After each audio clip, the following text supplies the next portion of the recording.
भारतीय न्याय संहिता की धारा 80, बीएनएस 2023 की धारा 80, जिसने पूर्ववर्ती आईपीसी को प्रस्थापित कर दिया है, दहेज हत्या के गंभीर अपराध को विशेष रूप से संबोधित करती है।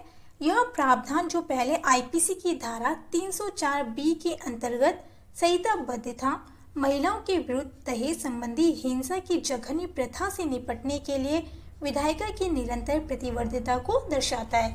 यह धारा दहेज हत्या की परिभाषा और दंड दोनों का प्रावधान करती है, जिससे इस सतत सामाजिक बुराई से निपटने के लिए एक विधिक ढांचा तैयार होता है। सांविधिक परिभाषा एवं तत्व की अगर बात करें, धारा 80 को दहेज मृत्यु की एक व्यापक परिभाषा का प्रावधान करती है, जिसमें 4 आवश्यक तत्व स्थापित किए गए हैं जिन्हें अपराध माना जाने के लिए पूरा किया जाना चाहिए। समय संबंधी आवश्यकता की अगर बात करें, मृत्यु विवाह के 7 वर्षों के अंदर होनी चाहिए, जिससे एक विशिष्ट समय सीमा स्थापित होती है जिसमें विधिक अनुमान लागू होता है। यह समय संबंधी सीमा यह मानती है कि दहेज संबंधी उत्पीड़न साधारणतः विवाह के आरंभिक वर्षों में ही प्रकट होता है। मृत्यु की प्रकृति मृत्यु, जलने, शारीरिक चोट लगने या सामान्य से भिन्न परिस्थितियों में हुई होनी चाहिए। इस व्यापक वर्गीकरण में दहेज मृत्यु के विभिन्न तरीके शामिल हैं, जिनमें आत्मदाह, शारीरिक हमला या प्राकृतिक मृत्यु से भिन्न संदिग्ध परिस्थितियां शामिल हैं। कारण संबंध की अगर बात करें, इस तथ्य का प्रमाण होना चाहिए कि मृत महिला की मृत्यु से ठीक पहले उसके पति या उसके रिश्तेदारों ने उसके साथ क्रूरता या उत्पीड़न किया था। उत्पीड़न या मृत्यु के बीच निकट अपेक्षित संबंध स्थापित करने के लिए महत्वपूर्ण है। दहेज संबंध क्रूरता या उत्पीड़न दहेज की मांग से संबंधित होना चाहिए, जैसा कि दहेज प्रतिषेध अधिनियम 1961 की धारा 2 के अधीन परिभाषित किया गया है। यह संदर्भ वर्तमान दहेज विरोधी विधान के साथ संगति बनाए रखता है। विधिक अनुमान एवं साक्ष्य की भार यह धारा एक विधिक नियम स्थापित करती है कि यदि कुछ शर्तें पूर्ण होती हैं तो यह माना जाएगा कि महिला की मृत्यु का कारण पति या उसका रिश्तेदार है।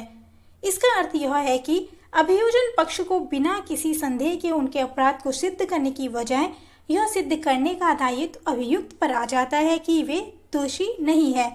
यह नियम इसलिए सहायक है क्योंकि घरेलू हिंसा के मामलों में प्रत्यक्ष साक्ष्य प्राप्त करना अक्सर मुश्किल होता है। सजा का प्रावधान धारा 80 ख दहेज हत्या के लिए कठोर सजा का प्रावधान करती है, जिसमें न्यूनतम 7 वर्ष का कारावास की सजा का प्रावधान है, जिसे आजीवन कारावास तक बढ़ाया जा सकता है। जुर्माने का कोई प्रावधान न होना विधायिका के इस दृष्टिकोण को दर्शाता है कि ऐसे गंभीर अपराधों के लिए मौद्रिक दंड अपर्याप्त है।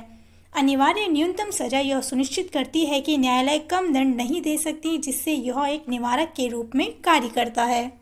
न्यायिक निर्वाचन और पूर्व निर्णय की अगर बात करें तो आंध्र प्रदेश राज्य बनाम राम गोपाल असावा मामले में उच्च न्यायालय का निर्वचन प्रासंगिक बना हुआ है, जिसमें दहेज संबंधी क्रूरता और उसके परिणाम स्वरूप होने वाली मृत्यु के बीच एक निकटतम और जीवंत संबंध की आवश्यकता पर बल दिया गया है।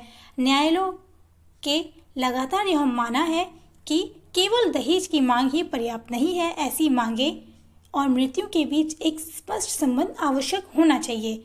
भूरा सिंह बनाम यूपी राज्य मामले में इलाहाबाद उच्च न्यायालय ने लिखित शिकायतों को दहेज उत्पीड़न के साक्ष्य के रूप में मान्यता दी तथा यह स्थापित किया कि धमकियां और दुर्व्यवहार के दस्तावेजी साक्ष्य दहेज मृत्यु के आरोपों का समर्थन कर सकते हैं। विधिक महत्व और चुनौतियां धारा 80 पारंपरिक आपराधिक विधिक सिद्धांतों के द्वारा दहेज हत्याओं को सिद्ध करने में आने वाली कमियों को स्पष्ट करने का एक विधायी प्रयास है। हालांकि वास्तविक दहेज हत्याओं और उन मामलों के मध्य अंतर स्थापित करना अभी भी चुनौती बनी हुई है जहां इस प्रावधान का दुरुपयोग हो सकता है। यह सुनिश्चित करने के लिए कि विधिक अनुमान न्याय प्रदान करते हुए मिथ्या निहितार्थों को रोकता है, इस धारा की सावधानीपूर्वक न्यायिक जांच आवश्यक है।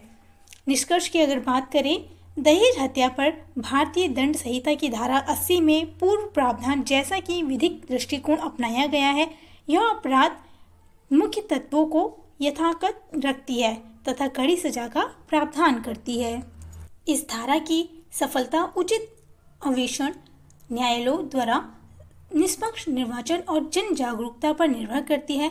अधिवक्ताओं और न्यायाधीशों को यह समझना चाहिए कि विधि वास्तविक पीड़ितों की रक्षा के लिए है, लेकिन इसका दुरुपयोग रोकने के लिए इसे सावधानी पूर्वक लागू भी किया जाना चाहिए।